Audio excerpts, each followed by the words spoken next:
What's up, YouTubers and plant lovers? It's Justin coming to you from the Big Blue Nation once again. And today I was going to talk to you about a plant that I've had for a long time. Now, not quite particularly this individual plant, but I've always had a peace lily as long as I can remember. My mom had them, I've always had one, and then I got this particular one when my father passed away last year. So this one actually has a lot of sentimental value to me, and I love this plant. So now I wanted to go ahead and show you how to care for a Spathiphyllum, or a peace lily.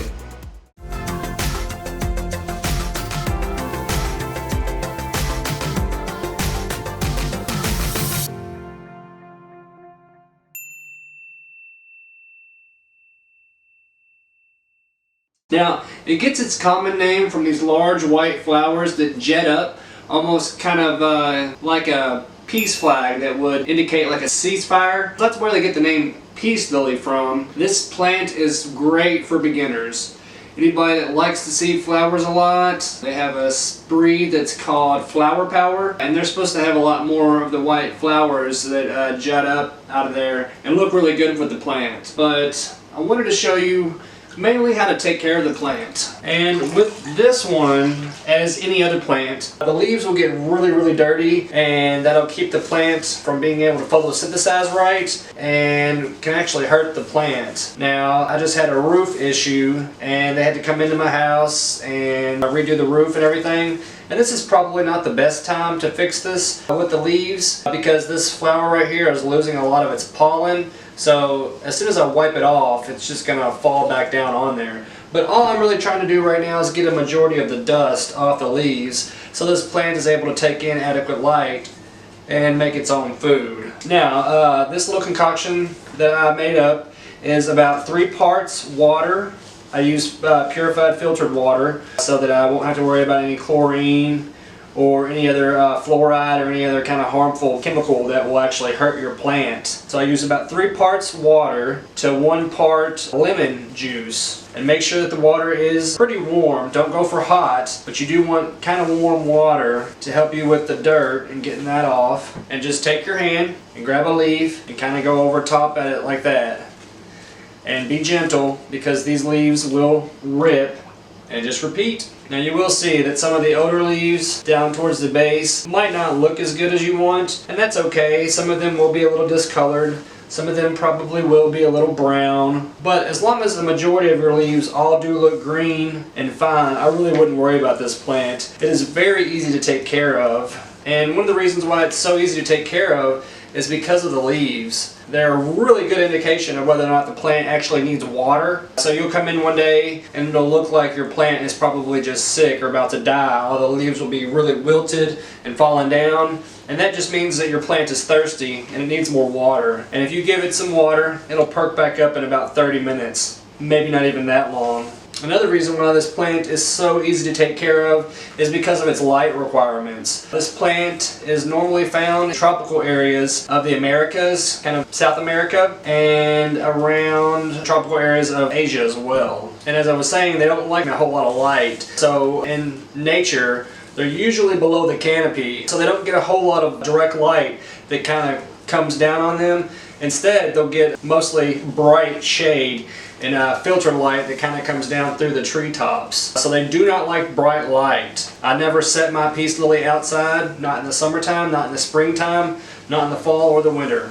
These guys cannot handle bright light. These leaves are very dark, and that should tell you right there that dark leaves do not like a lot of light. They will burn easily, and if it's too severe, the plant could die. So be very careful with the amount of light that you give your plant. I have this guy close to a south-facing window, but I've got him a couple feet back. He does not receive any direct sunlight whatsoever. It's mainly bright filtered shade that I have coming in through the window, through the blinds and the curtains. So make sure your guy isn't getting a whole lot of light either. I wouldn't even settle for an hour of direct sunlight. Like I said, they do like the bright filtered shade. These plants do really well in the bathroom because they do like some humidity and moisture. And also, I believe you're familiar with the study that NASA did back in the late 80s, I believe it was 1989. They were trying to figure out what plants would be good inside the space station to filter out air and to see if plants really could filter out air. The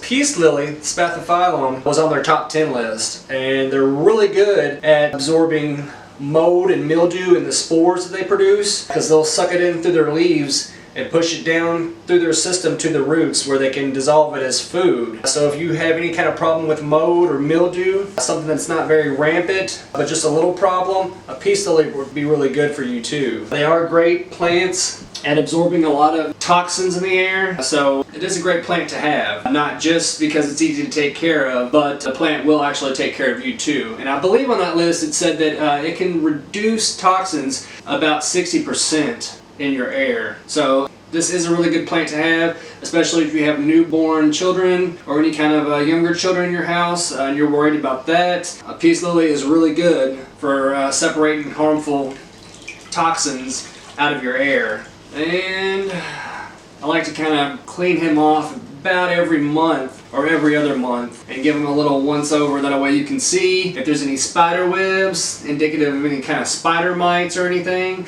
and see if there's any kind of holes or anything in the leaves to make sure that it's not being ate up by any pests. And you can kind of tell that mine's getting brown tips. That's usually a problem with the water. Now, before I switched all my plants to distilled water, I was using the tap. And here in Kentucky, we have a lot of limestone rich water, so our water's pretty hard here. So I don't water it from the tap anymore because it will hurt your plants. Instead, I use distilled water, and I have not had a problem since then. And I can tell with my newer leaves, they're not getting any kind of brown tips on them whatsoever. So there are a little bit of brown tips on the older leaves. The newer leaves, they seem kind of fine. But if you're worried about that, just take your pruning shears, after you've sanitized them of course, and just snip off any of the brown, unattractive parts that you see that you don't like. Now, a lot of people don't realize this, but there are some things that you need to do with plants. Pruning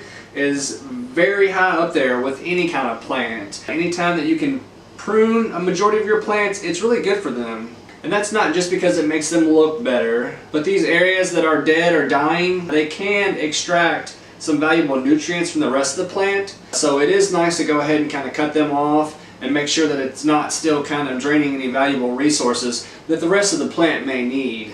Now, a lot of people like the peace lily just because of the beautiful white flowers that jut up out of there. And that's good, but if you want your plant to produce those flowers, you really have to take care of it. And you have to feed them quite often, give them adequate water, and make sure that they're taken care of as far as the light requirements too. Now I can tell that I've got a couple of dead leaves in here. You can just kind of pick them out, just give a little pressure, and they'll come right out.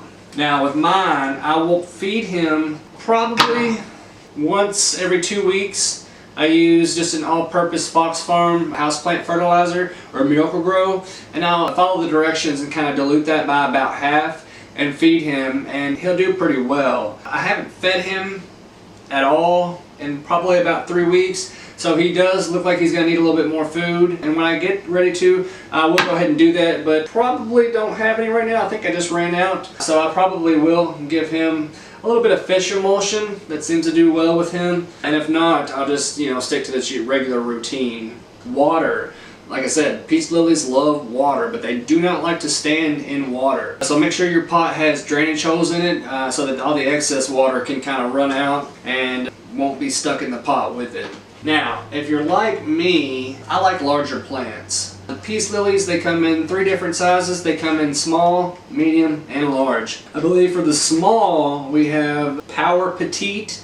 That's a really pretty small one. And then we also have Sensation Mini. That's another kind of small peace lily also. In the medium department, we have the Mauna Loa Supreme. That one's a pretty good one. It gets to about 3 feet tall, maybe about 3 feet wide, so it would have to be on the ground. And I believe that's it that I know of for the medium size. I'm sure there are a couple more out there. And then the large, Sensation, yeah, that's what it's called. It's called a Spathiphyllum Sensation. It gets to be about 6 feet tall and have a 6 foot wide span, and the leaves get to be about 20 inches long. So they are pretty big plants if you ever need one to fill up a pretty large space. Again, that one's going to have to sit on your floor, but they are beautiful plants with their dark green, huge, almost elephant ear sized leaves, and they have just as big, beautiful white, large flowers too. So if you want a large one, I would say go for Sensation. They are beautiful plants and they are huge. So they also have a variegated one, and it's called Domino. It is the only one that I know of that is variegated, and as I was saying earlier, there also is Flower Power, and that's Spathiphyllum Flower Power, and it's supposed to have way more flowers than the rest of them do. Temperature wise, do not set these guys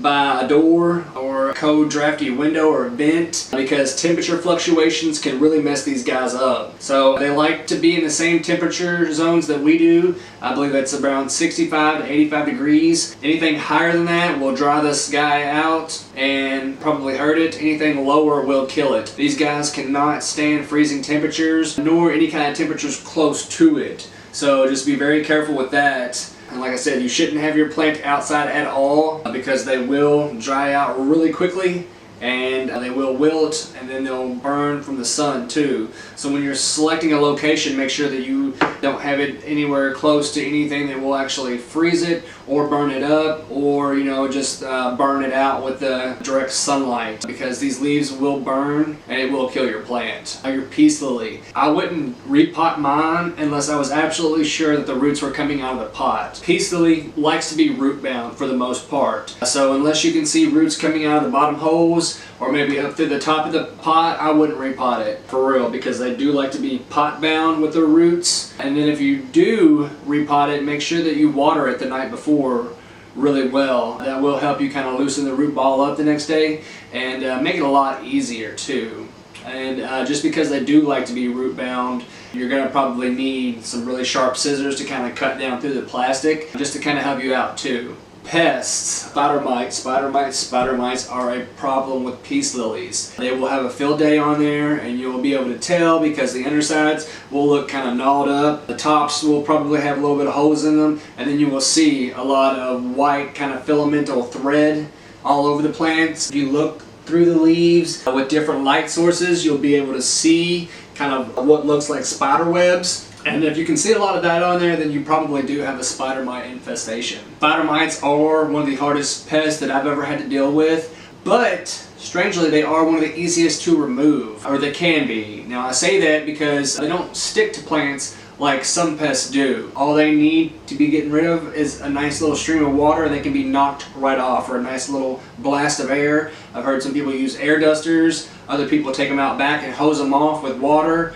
and that usually does the trick. But if you have a huge infestation, you might need to take rubbing alcohol and put it on a washcloth and just kind of go over the leaves with it. That will help kill any kind of remainders or stragglers that are stuck on it. But mostly if you can take water and just kind of spray off the plant, that will remove the spider mites. And that's usually the way that Mother Nature does it too, with a good rainstorm coming in and knocking the pests down. That usually keeps them in check. Other than that, you may have to get some chemicals involved. Neem oil is really good, and it's very organic, but if you need something stronger, I would use it sparingly and read the directions. A lot of that stuff has to be shaken up before you apply it, and use it kind of sparingly. Like I said, test it on a leaf first to make sure that it's not actually going to kill your plant, and then go from there. Now, feeding, as I was saying, they like just kind of anything that's high in potassium, because that does help with the flowers. Nitrogen will help it with the leaves and the stems and the roots. And then phosphorus is just kind of an all-around well-being for the plant. So any of these NPKs, you kind of want to make them all just about even,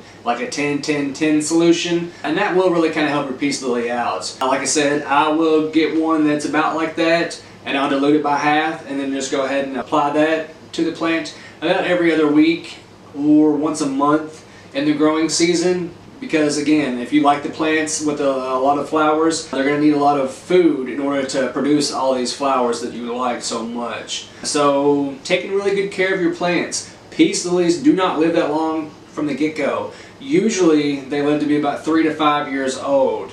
Now, just like any other plant or any other person, it's hard to predict how long that person or plant will live, but the better care you give to that person or plant, the longer that person or plant will be around. So just make sure you're watering it, make sure it's got a good temperature, and make sure it is fed. Don't forget about that, because plants do like food just like we do, and they need it too. And as I was saying earlier, since they do like to be pot bound, they'll probably go through their source of substrate pretty quickly. So don't be afraid to kind of just add some in around the top here, just so that I'll sink back through there to the bottom and feed the roots. Now they do like a quick draining soil, something that may have a little bit of sand in it, not a whole lot. And they do like the clay particulates too, because that's something they can kind of break down and feed themselves with. But other than that, that's really all I know about peace lilies. They are a great plant to have. They're really super easy to take care of, and they're beautiful plants. I believe they are in the philodendron family, so they're not actual lilies, but like I said, they're great plants to have. They're beautiful, and they're super easy to take care of.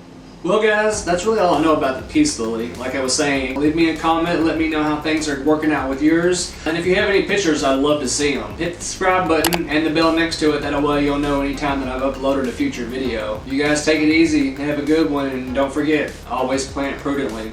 Thank you, YouTube.